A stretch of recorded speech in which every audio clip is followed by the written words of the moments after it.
Жиханға яңа көн туды. Хәерле көн Татарстан, хәерле көн хөрмәтле телевизор караучылар. Мин Айзилә Батырханова һәм тапшыруыбызның иҗат төркеме 26 май иртәсендә һәр барчагызга хәерле эш көне, уңышлар һәм яхшы кәеф телибез. Бүген Россиядә эшмәкәрләр көне. Эшмәкәрлек белән шөгыльләнүчеләрне чын күңелдән котлыйбыз. Тарих битләрендә 26 май тагын нинди вакыйгалар белән истәлекле? Бергәләп барлык. 1928 елның 26 майында ФИФАның чираттагы утырышында футбол буенча дөнья чемпионатын 4 елга бер тапкыр үткәрү турында карар кабул ителә. Соңгы тапкыр ул 2018 елда Россиядә узды һәм футбол буенча дөнья кубогын Франция алды. Киләсе чемпионат 2022 елда Катар илендә узачак. 26 май көнне Алтайда кар барсы көнен билгеләп үтәләр.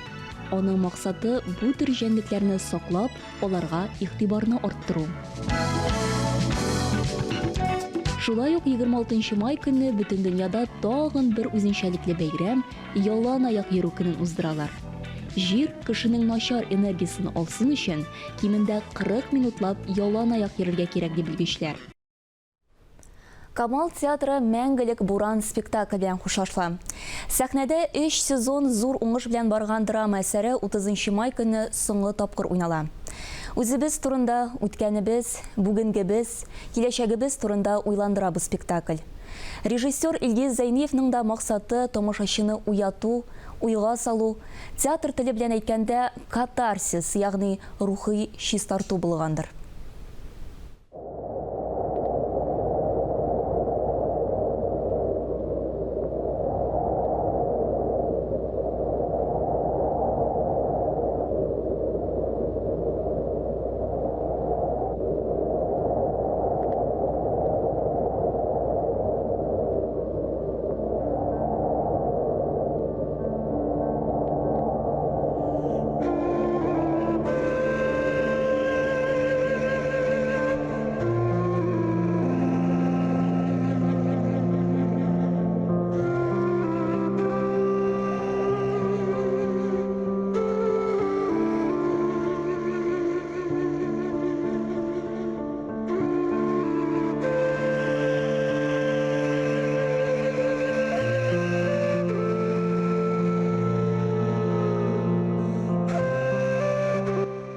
Элек кешеләр балаларына мирас калдырган. Яхшыга булган ул мирас, ямангамы, кайчан ничектер инде. Минем мирасым берәүгә дә зыян китермәс. Ул минем рухым, минем язмаларым булыр. Аларда минем сугышта күреп аңлаганнарым. Балаларыма шуннан да зуррак байлыгым юк минем. Монда, сары үзәк далаларында мин шушы фикергә килдем. Тормыш мине һәр вакыт бирегә этәрде. Мин адашсын, юкка чыксын өчен. Ә мин аларга барлык уй фаразларымны язып калдырачакмын. Һәм кайчанда булса, гомеремне мин балаларымда дәвам итәрмен кебек. Мин ирешә алмаганнарга бәлки алар ирешер. Тик безгә караганда аларга яшәү кыенрак булыр. Шуңа яшьтән үк акыл тупласыннар.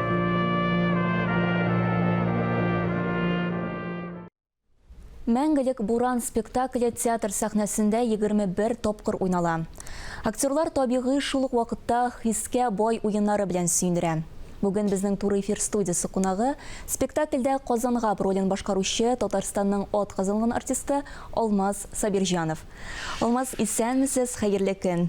Хәерле көн, Айзилә, хәерле көн, Татарстаныбыз. Инде әйткәнебезчә, чынлап та менә бу «Мәңгелек буран» спектакле ул шул кадәр фәлсәфи әсәр һәм инде тамашачы уйланырга һәм инде рухи чистарынырга әзер булып барырга тиеш. Сез актерларның максаты менә шушы уйланырлык дәрәҗәгә безне җиткерү. Әйтегез әле, менә шушы «Мәңгелек буран» спектакленең беренче репетицияларын искә төшерик. Шәхсән сез аны ничек кабул иттегез һәм инде ул вакытта нинди хисләр кичердегез? Һәм менә уйный нинди фикергә килдегез? Сораулар шундай үзенчәлекле һәм Сораулар бик күп әйтеп Сораулар бик үзенчәлекле һәм дөрес, чөнки минем баштан әйтеп үтәсем килә, менә хәзер генә без видеоролик карабыздык һәм күңелдә шул хәтле ниндидер моңсулык хисе уянды миндә. Җитмәсә шундай музыкасы да шундай инде бәгырәп тик торган. Әйтеп үтәргә кирәк, бу безнең эшебезгә, спектаклебезгә музыканы язды безнең яшь өметле композиторыбыз Илмир Низамов. һәм режиссер инде әйтеп үттегез Илгиз Зәйниев, һәм сценограф инде безнең театрыбызның баш рәссамының малае Геннадий Сергеевич Скоморохов.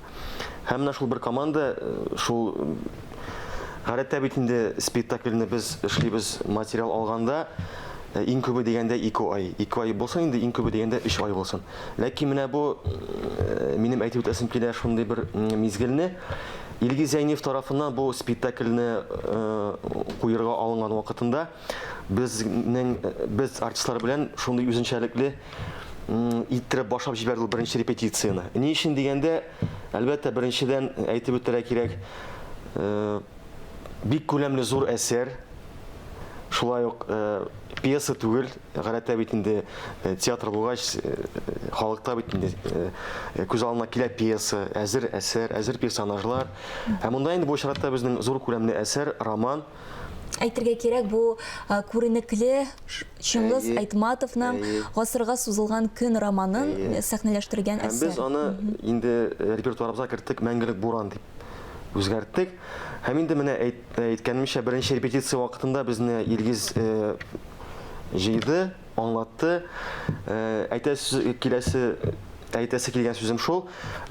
Без гадәти булмаган алым белән эшләдек. Ни өчен дигәндә, ул безне менә шулай түгәрәк исәк каршына җыйды, барыбызны да аңлатты. Хөрмәтле җәмәгать, артистлар, менә шундый фикер бар, шундый план бар. Без куячакбыз Шыңгыз Айтматовның Мәңгелек буран әсәрен. Һәм инде иң беренчесен әйтте, беренче безгә бирем, кайтасыз да хәзер, романны табасыз да, укып чыгасыз кабаттан.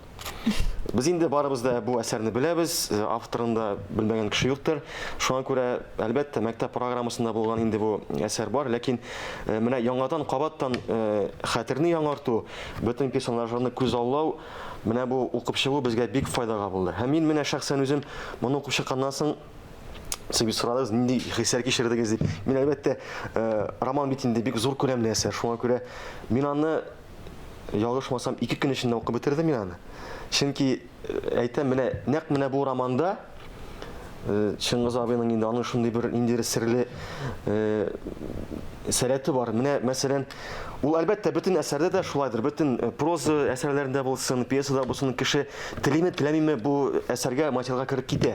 Ләкин менә бу Мәңгелек буран әсәрен укыганда мин менә беренче юлыннан укый башладым һәм ахыргы юлына кадәр мин менә тулысы белән шунда кереп киттем. Менә бөтен бер фильм шикелле бара, шул хәтле бөтен персонажлар язылган, хис кичерешләре, бөтен эмоциялары, бу вакытта ул нәрсә уйлады, нәрсә әйтергә теләде, нигә ул менә булай дип әйтмәде, булай дип әйтте. Гомумән барысы да автор тарафыннан шул хәтле менә бәйнә-бәйнә иттереп язылган. Мин менә шаккатып укып чыктым, менә шул хәтле. Аннан соң әле укып бетергәннән соң бер ике ялгышамдыр алдармын, ләкин бер көн, менә тәгәл бер көн мин шул әсәрнең менә шулай шул материал эчендә йөридем мин. Һәм әлбәттә менә Илгизгә рәхмәт, бу әсәргә алды һәм шушы әсәрдәге төп геройның берсе дип әйтсәк тә була, Казангап ролен, персонажын миңа уйнарга тәкъдим итте ул. Казангап инде безнең әйтергә кирәк, ни өчен монда инде бәйләп китсәң, сораулар күп туа бит инде, әйме? Ни өчен нәкъ менә сезне? Ни өчен нәкъ мине, менә монда видеороликны әйбәт күз алдына китерәбез инде без. Анда мин грим салдым, шундый мыек ясадым, күзмә беразына шундый туш белән менә шулай иттереп, теге кыргызларча менә шундый әзрәк сызымнар. Мин карап торам, кара бу кыргызга ошап калган инде дип. Һәм инде менә шуны уйнаган вакытта шул персонажны әлбәттә без бит инде беләбез, кем ул, ничек эшли. Һәм икенче сорау туды миндә. Ничек менә бу әсәрне, зур күләмле әсәрне, романны сәхнәләштереп була икән? Илгиз тарафыннан әлбәттә бик зур, мин моны батырлык дип саныйм. Чөнки без бит инде яләшкән, тамашачы яләшкән театр форматында, спектакль форматында иң күбе дигәндә спектакль барырга мөмкин, иң күбе дигәндә 3 сәгать булсын. Без шулай яләшкән, классик вакыт инде ул безнең, академический вакыт дип әйтик. Һәм Илгиз менә моны ничек куяр икән дип уйладым мин. Һәм инде әгәр дә менә моны һәрбер хәлләрен, һәрбер фаҗигасынан да, һәрбер кешенең уй кичерешләрен сәхнәгә чыгарсаң, ул беләсезме, миңа калса бер көнлек спектакль булыр ул. Аннан соң бит әйтергә кирәк, монда бит тарихи хәтер. Ягъни менә бу әсәрнең төп темасы ул тарихи хәтер һәм ул югалырга, җуелырга тиеш түгел. Менә без хәзер иң төп сез әйтеп киттегез, иң төп фикергә киләбез дип уйлыйм, чөнки автор тарафыннан Мәңгелек буран әсәре ул нинди максат белән языла? Миңа калса, менә мин кыскача гына аңлатып үтәргә тырышам. Бәлки кемдер карамагандыр, карап өлгермәгәннәрдер тамашачы. Монда әйтергә кирәк, менә сез баштан әйтеп киттегез, әлбәттә, бик дөрес фикер. Тамашачы бу әсәрне карарга килгәндә, ул әзер булырга тиеш. Моны бу әсәрне карарга. Ни өчен? Беренчедән әйтәм, Шыңгыз Айтматов. Бу исем белән инде әйтүгә, әлбәттә, зур күләмле романнар, повестьлар күз алдына килә. Икенчедән, менә бу әсәрне укымаган кеше, ягъни оныткан кеше, инде тулысынча укымаган кеше бу әсәрне караганда, сәхнәләштергән әсәрне караганда, тулайым аңлап бетермәскә мөмкин. Чөнки шул хәтле, беләсезме, шул хәтле күп пласт дип әйтәйин, күп линиялар, кеше язмышлары. Мин кыскача аңлатып үтәм, менә бу әсәрдә, романда инде әйтик, композицион алса гыйме, анда параллель рәвештә бара өч риваять турында монда фикер бар. Һәм шуның белән бергә автор бирә космик белән бәйләнгән хәлләрне, цивилизация белән бәйләнгән хәлләрне. Инде цивилизация дигәч, әлбәттә, кеше уйлап карагыз, нинди зур материал бит инде алынган. Һәм менә моны язу аның тарафыннан бик әйбәт язылган, һәм без тырыштык менә бу әсәр буенча менә шул риваятларны күрсәтергә. Һәм ни өчен кешегә моны аңлавы кыен? Чөнки үзәктә, әсәрнең үзәгендә, романда тора безнең кем? Кеше. Кеше үзегез беләсез, һәркем кеше индивидуаль, һәркемнең үзенең философиясе, үзенең күз аллавы, үзенең дөньясы. Кеше үзенең тарихи хәтерен һич тә югалтырга тиеш түгел. Дөрес бит ул мәсәфәндә. Һәм әйтергә кирәк, без инде кабаттан искәртеп үтик, 30 май көне 18 сәгатьтә без инде барлык тамашачыларыбызны Мәңгелек буран спектакленең бик мосул белән әйтәм, менә әле генә уйлап утырам, шундый фикер килде. Премьера булды безнең, ялгышмасам, 2018 елның 7 ноябрендә. Бу 7 ноябрь безнең күренекле, бик күркәм дата. Ни өчен дигәндә, безнең театрыбыз инде ничә елдан бирле зур матур бер традиция булдырды. Ул Фәрит абый тарафыннан да 7 ноябрь көнне безнең мәшһүр режиссерыбыз Марсель Абусалимҗановның туган көнендә без һәр елны аның туган көненә багышлап яңа спектакль чыгарабыз. Тәкъдим итәдегез һәм инде менә ни кызганыч, бу спектакльне белән инде без саубуллашабыз. Туры килде миңа әйтергә бу сүзне, бу хәбәрне, миңа уйнарга туры килде бу спектакльдә, һәм шундый моңсу хәбәрне җиткерергә туры килде. Тамашачылар, рәхим итегез, 30 майда, бу безнең якшәмбе көн, кичке сәгать 6-да Мәңгелек буран, Шыңгыз Айтматов соңгы тапкыр уйнала. Бик озак сөйләп булыр иде бу спектакль турында, һәм инде менә без барлык тамашачыларыбызны көтеп калабыз. Хөрмәтле тамашачылар, без шушы мизгелләрдә Йылдызлы Instagram сәхифәсенә тукталырбыз. Сезне Йылдызлы Instagram сәламли. Рөстәм Миңнехановның аккаунтын күзәтеп баручылар аның күптән түгел Төркменистан президентыннан бүләккә эт баласы кабул иткәнен белә. Аңа Акдус дип исем кушалар. Әле шушы көннәрдә күзгә күренеп үсеп киткән Татарстан һавасы килешкән күрәсең. 3000-нан артык карау җыйган бюро Бану остаханәсенең милли киемнәр коллекциясен тәкъдим итүе дә безнең игътибарны җәлеп итте.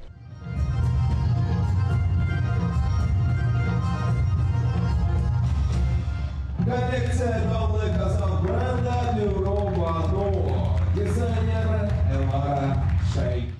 Кызлар подиумда мода күрсәтә, каз бәбкәләре исә авылда урам тутырып үз модасын күрсәтә. Шунысын да игътибарга алыйк. Алар бары тик тере көйгә генә йөриләр.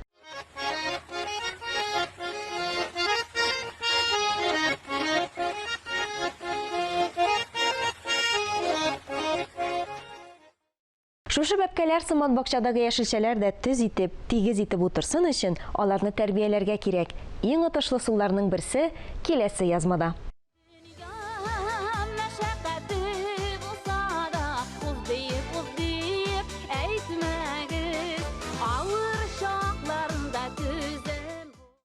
Эш беткәч уйнарга ярый, ягъни ял итәргә.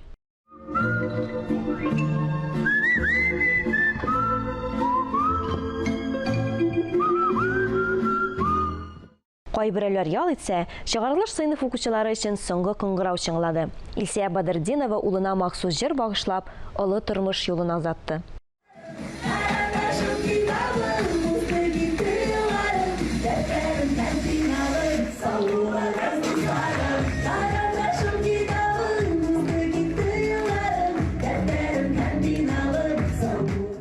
Сезнең белән мин Алия Саубуллашам, Instagram яңалыкларын бергәләп күзәтик. Без дә барлык мәктәп укучыларын уку елы тәмамлану белән котлыйбыз. Чыгарылыш сыйныф укучыларына имтиханнарда зур уңышлар теләп калабыз. Студентларның да кызу ура кысты. Хәзер инде барлык бәйгеләрне читкә куеп, сессияга әзерләнергә кирәк. Ә менә чит илдә укулар тәмамланды микән? Хөрмәтле тамашачылар, шушы мизгелләрдә без видео элемтә аша Сан-Францискода яшәүче Нури Чапонаглы белән әңгәмә корырбыз. Нури, сәлам! Ни хәлләрдә яшәп ятасыз? Укулар тәмамландымы? Selam, benim ismim Nuri Çapanoğlu. Ben San Francisco'da yaşayım. Hem birinci yılını tamamladım Berkeley'de. Hem egzamlarını birgen yedik uzgan atna. Cuma bitti. Hem J'ga kirdik Kaliforniyada. Син Беркли шәһәрендә Калифорния университетында белем аласың. Бу дөньяның иң яхшы уку йорты. Укуда җиңел түгелдер, ләкин шуңа да карамастан син татар теле һәм әдәбиятыннан 8нче халыкара олимпиадада катнашып, җиңү яуладың. Дөресрәге гран-при алдың. Бу әлбәттә зур сыклану ята. Кем сине шулай матур итеп татарча сөйләшергә өйрәтте? Нәселеңдә татарлар бармы? Әтиемдә татар кан бар, әнием Татарстанда, Казанда туды, укыды, һәм без дә беренче телебез татарча.